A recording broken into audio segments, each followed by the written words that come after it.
بسم اللہ الرحمن الرحیم۔ دعائیں دینے کی عادت ڈالیے۔ کسی سے فون پر بات کریں تو دعا دیں، کوئی آپ کو تحفہ دے تو دعا دیں، کوئی آپ کا کام کر دے تو دعا دیں، کسی کے پاس نعمت دیکھیں تو دعا دیں۔ لوگوں کے لیے غائبانہ دعا کریں۔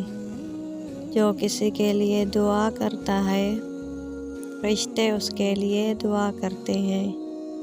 کیا آپ چاہتے ہیں فرشتے آپ کے لیے دعا کریں؟ تو بس آپ اپنی دعاؤں میں دوسروں کو بھی یاد رکھیں۔ زندگی میں جس سے بھی آپ کی ملاقات ہو، کوشش کریں آپ کے ذریعے انہیں کوئی نہ کوئی خیر ضرور پہنچے۔ اور دعا وہ خیر ہے جو آپ کسی بھی وقت دوسروں کو پہنچا سکتے ہیں۔